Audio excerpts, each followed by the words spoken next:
Namasté. Bonjour, je suis Rita de la chaîne Ayunatur et soyez les bienvenus sur cette nouvelle vidéo où je vais vous parler des ballonnements et surtout comment se libérer des ballonnements. Alors cette fois-ci je vais vous parler autant d'Ayurveda que de naturopathie parce que les approches ils sont un petit peu différentes. La compréhension de ce que c'est le ballonnement et de comment on peut le soigner c'est différent et une version peut correspondre plus ou moins à différentes personnes. Donc du coup je vais parler des deux. Alors selon la naturopathie, on va beaucoup se focaliser sur les ballonnements qui sont au niveau du côlon. Alors les ballonnements ils peuvent être aussi de l'intestin grêle ou même d'autres parties du système digestif, mais en fait pour vous expliquer la partie la plus simple en fait à vous expliquer et pour que vous ayez les clés en main pour agir tout de suite, c'est vraiment au niveau du côlon. Parce que pour ce qui est ou le reste, il faut vraiment consulter. Okay, donc en fait, en naturopathie, on va étudier l'état du côlon.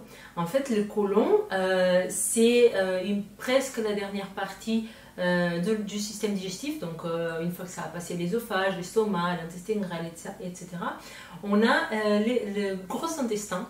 C'est là où les selles vont se former. Donc, il fait, en fait, à droite, il monte. Après, on a le transverse qui traverse de la droite vers la gauche. En descendant, on a le côlon gauche. Et après, on a une dernière partie, c'est le sigmoïde, qui est juste une petite partie qui est à gauche, juste avant l'ampoule rectale et le rectum, donc l'anus. Dans la naturopathie, on va étudier deux types de ballonnements essentiellement, ceux qui sont dans le côlon droit et ceux qui sont dans le côlon gauche. Ceux qui sont dans le côlon droit, déjà on va les sentir plus à droite, ces ballonnements.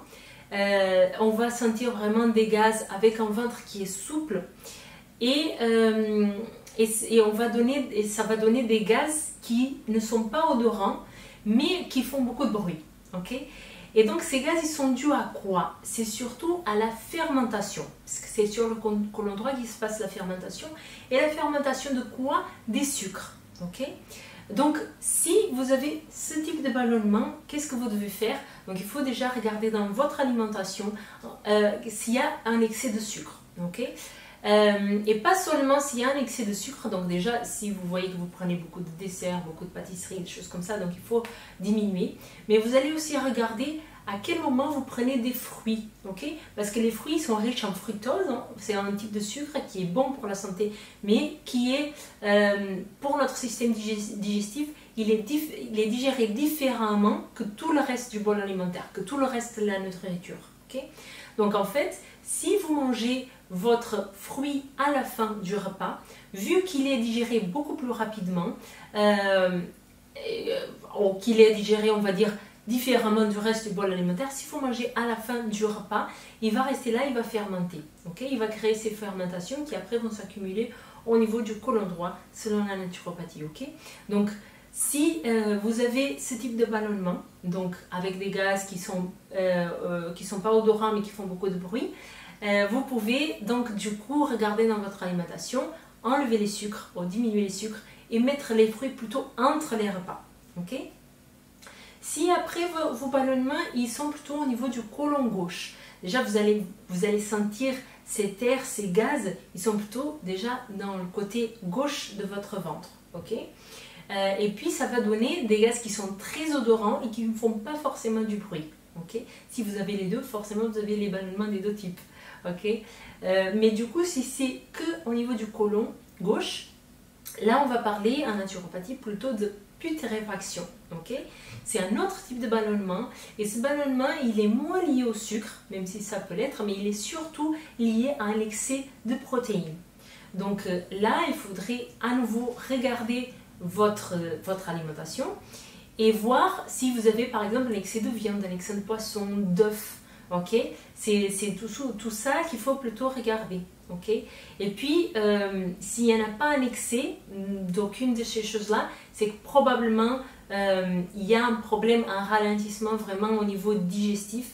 Donc ça, là ça commence à être un peu plus compliqué pour que vous puissiez tout seul depuis chez vous régler ce problème. Okay, mais déjà commencez par ces petites choses. regarder votre alimentation et changer ce que vous pouvez changer.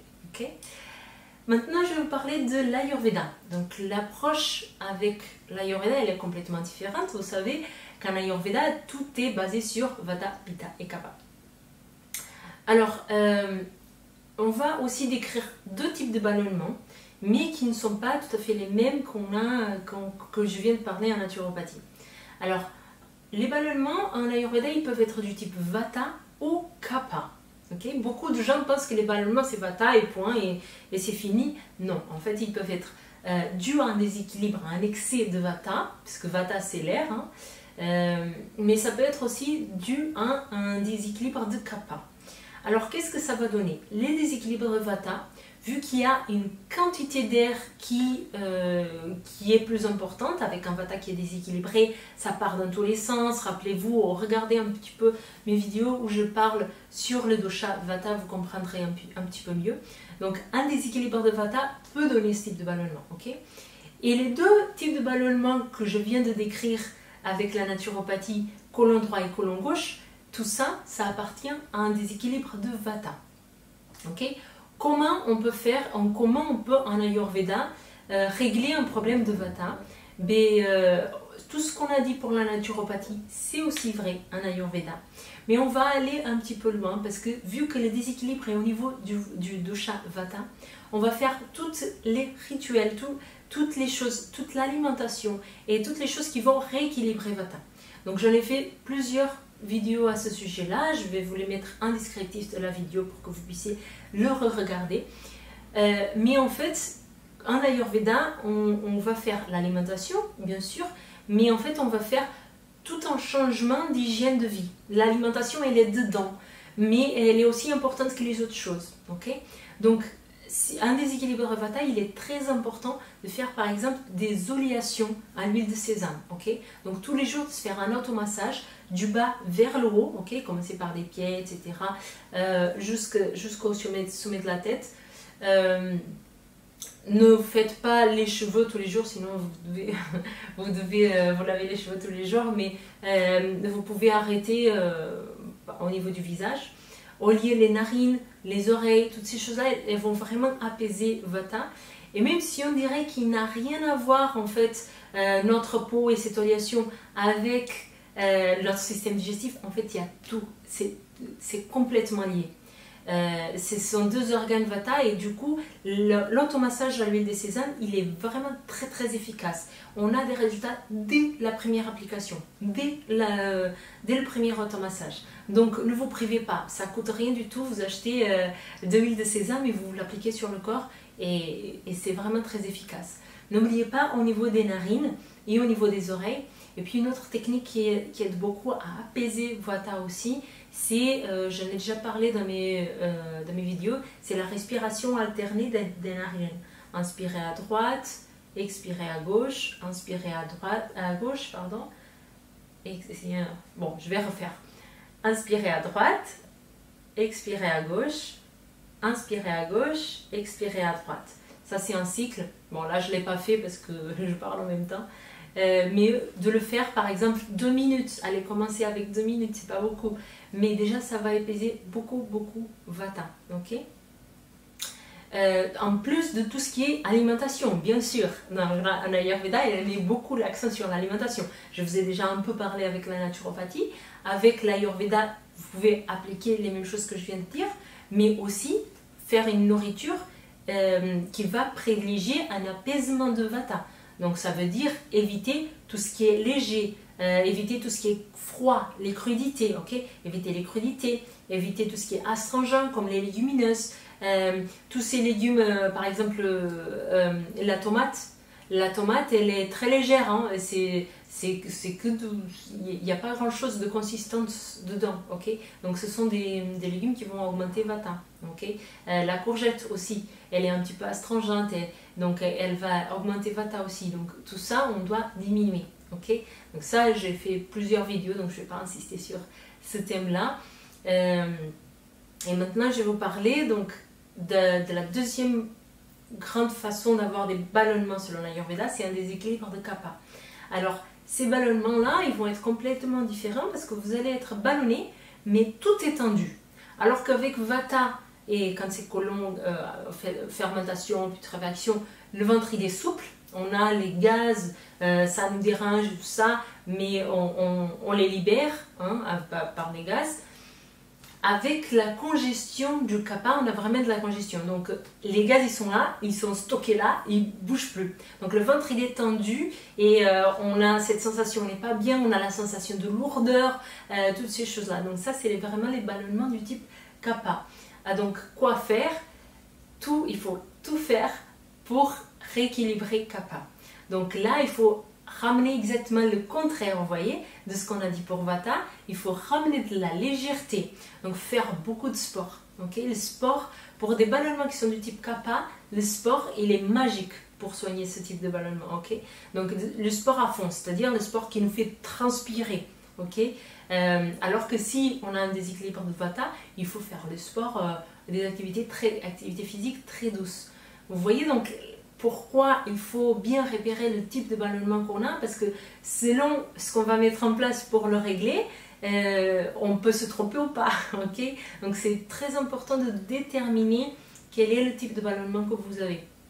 Okay? Donc avec kapha, donc beaucoup de sport, alimentation légère, plutôt aller vers le végétarianisme. Les crudités, si vous pouvez les digérer, okay? Parce que kapha, quand il est déjà dans un déséquilibre où il a des ballonnements, il y a beaucoup de tension, beaucoup de congestion au niveau du ventre, ça veut dire qu'il y a ama. Ama, c'est les toxines en fait, c'est l'accumulation de toxines. Et du coup, quand on a ça, c'est beaucoup plus difficile à digérer. Okay? Donc il faut que vous puissiez digérer vos aliments, qu'ils soient légers, toujours le fruit entre les repas, parce que du coup tout ce qui va difficulter la digestion c'est pas bon. On va éviter aussi comme pour Vata les légumineuses, les crudités, mais c'est tout simplement parce que la digestion elle est ralentie. Après on va pouvoir reprendre, donc vous allez privilégier les légumes cuits, okay, et les épices, beaucoup d'épices pour le kapha, okay. Donc tout ce qui est épices chauffantes, stimulantes, mais pour les ballonnements précisément c'est vraiment le sport. Okay. Donc l'alimentation et le sport. Voilà, je vais faire une petite conclusion parce que j'ai dit beaucoup de choses dans cette vidéo. Donc je vais parler des ballonnements selon la naturopathie. Au niveau du côlon droit, ce sont des gaz qui font du bruit et pas d'odeur. Okay. Ils sont liés au sucre, donc il faut enlever de votre alimentation tout ce qui est sucrerie, mettre le fruit entre les repas, ne pas faire les mauvaises combinaisons alimentaires. Dans le côlon gauche, donc les ballonnements qui sont liés à plutôt une putréfaction, okay, donc plutôt un excès de protéines. Et donc là, il va falloir regarder à nouveau dans votre alimentation et enlever ces excès de protéines et les mauvais mélanges. Et puis au niveau ayurvédique, regardez si vos ballonnements ils sont plutôt du type Vata ou plutôt du type kapha avec un ventre qui est déjà plus dur. Voilà, j'espère que cette vidéo vous a aidé. Si vous voulez savoir quelle est votre constitution de base, n'hésitez pas à faire le test gratuit qui est en descriptif de la vidéo. Donc je vous donne déjà beaucoup d'informations avec ce test. Et sinon, je vous dis à la prochaine vidéo. Merci beaucoup.